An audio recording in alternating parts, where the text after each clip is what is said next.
राधिका की शादी एक बहुत बड़े घर में हुई थी। राधिका के पति और ससुर का बहुत बड़ा बिजनेस था, इसलिए घर में पैसे की कोई कमी नहीं थी। नौकर चाकर, बंगला, गाड़ी सब कुछ थे राधिका के पास।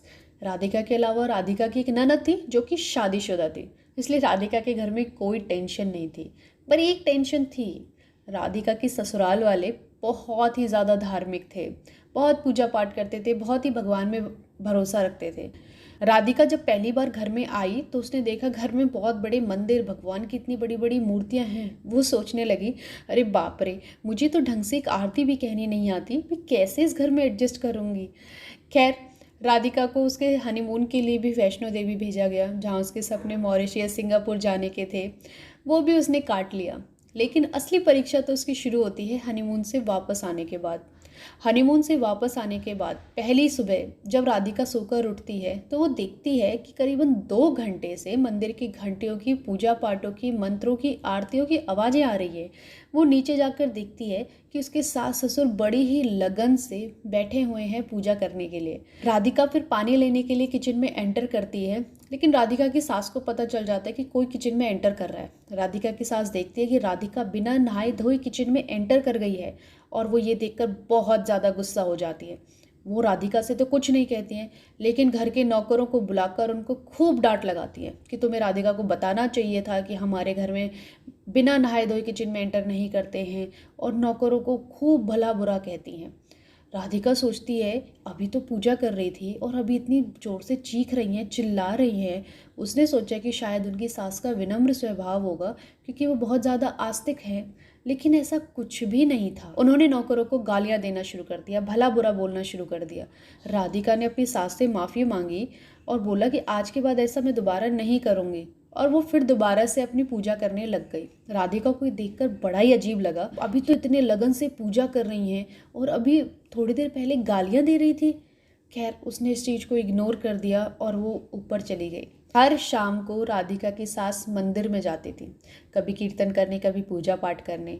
लेकिन जब भी वापस आती थी अपने साथ 8-10 लेडीज़ का झुंड लेकर आती थी, और ये सारी लेडीज़ बैठकर अपनी बहुओं की, अपने घर वालों की, अपने आस पड़ोस वालों की, रिश्तेदारों की, सबकी बुराइयां करते थे और ज़ोर ज़ोर से हंसते थे। राधिका ये देखकर बड़ी हैरान हो जाती थी कि ये लोग मंदिर जाती हैं, पूजा पाठ करती हैं, और घर आके गॉसिप करती है, चुगलियाँ करती हैं एक दूसरे की। कैसी पूजा पाठ है ये क्या मंदिर से यही सीख कर आती है। खैर, राधिका ने ये चीज़ भी इग्नोर किया। एक दिन राधिका ने अपनी सास को अपनी ननद से बात करते हुए सुना। उनकी सास अपनी बेटी को समझा रही थी कि कैसे अपने सास ससुर को घर से बाहर निकाल सकती है, कैसे अपने पति को कब्जे में ले सकती है, कैसे उनकी प्रॉपर्टी को हासिल कर सकती है। और राधिका को ये बातें सुनकर बहुत बुरा लगा कि मम्मी जी ये कैसी हैं, इतनी पूजा पाठ करने का क्या फ़ायदा इनका, इनके तो मन में इतनी ज़्यादा गंदगी भरी हुई है, ये अपनी बेटी को इस तरीके से सलाह देती है। अब राधिका को अपनी सास पर गुस्सा आने लगा था। उसे अपनी सास का पूजा पाठ करना ये सब पाखंड लगने लगा था कि उनके मन में इतना मैल पाप, दूसरों के प्रति ऐसी गंदी भावना भरी हुई है, और ऐसे पूजा करने का क्या फ़ायदा है। जब भी उनके घर में कोई रिश्तेदार आता था जो कि उनसे हैसियत में नीचा होता था, वो उसको घर में नहीं घुसने देती थी, वो उसको वहीं से भगा देती थी। नौकरों को गालियाँ देती रहती थी कि इन्हें भगाओ यहाँ से। लेकिन अगर उनसे कोई पैसे वाला आ जाए तो वो उसको घर में बुलाकर उसके पूरे तलवे चाटते थे, उसको पूरा मस्का लगाते थे। अब राधिका समझ गई थी कि ये पूजा वूजा कुछ नहीं है, ये सब कुछ नाटक है, सब कुछ पाखंड है।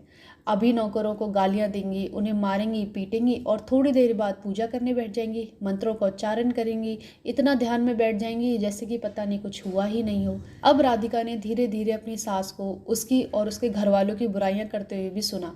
वो फ़ोन पर अपनी सहेलियों से हमेशा राधिका की बुराइयां करती थी और राधिका के मायके वालों की बुराइयां करती थी। राधिका को अब अपनी सास पर गुस्सा आने लगा था। एक दिन राधिका की सास ने कहा कि ज़रा मंदिर साफ़ कर दे, मुझे पूजा करनी है।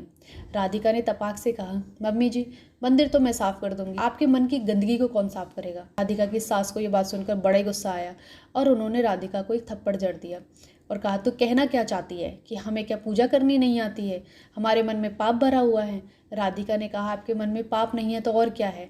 आप नौकरों को गालियाँ देती हैं, अपने से नीचे पैसे वालों को आप कुछ समझती नहीं हैं, उनको उनको घर में नहीं घुसने देती हो, पड़ोसियों से सबकी बुराइयां करती हो, अपनी बेटी को सिखाती हो कि उसके सास ससुर को कैसे घर से बाहर निकाला जाए, अगर हम आपके संग ऐसा करें तो आपको कैसा लगेगा। आप पूजा करती हो, मंदिर जाती हो, सत्संग सुनती हो, क्या उन सब में यही सिखाया जाता है, यही बताया जाता है, क्या आपका यही कर्तव्य है?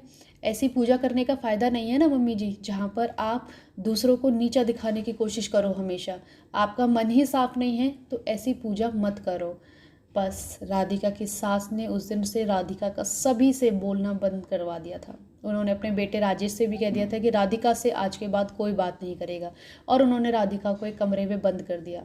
राधिका का अब उस घर में दम घुटने लगा था। अब घर में राधिका से कोई बात नहीं करता था। एक दिन राधिका के ससुर की कंपनी का एक एम्प्लॉय उनके घर आता है और वो अपने सेठ जी से अपनी 2 महीने की अटकी हुई सैलरी मांग रहा होता है, क्योंकि उसका लड़का बहुत ज़्यादा बीमार होता है और उसे पैसे की बहुत ज़रूरत है। वह रोता गिड़गिड़ाता हुआ अपने सेठ जी के पैरों में पड़ता है कि प्लीज़ मुझे अब मेरी 2 महीने की सैलरी दे दो, मेरा बच्चा बहुत बीमार है। लेकिन राधिका के ससुर को बिल्कुल तरस नहीं आता। वो उसे गालियां देते हैं, उसे पिटवाते हैं नौकरों से और उसे घर से उठवाकर बाहर डाल देते हैं।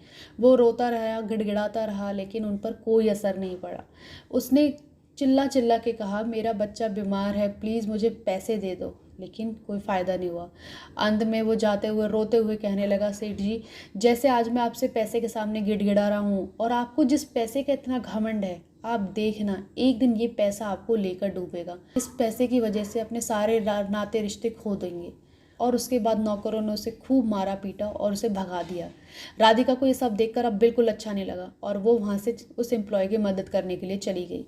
राधिका की सास ने कहा कि अगर तुम यहाँ से गई तो वापस कभी मत आना। राधिका ने कहा, मुझे ऐसे घर में रहने का शौक भी नहीं है जहाँ पर लोग दोगले हों।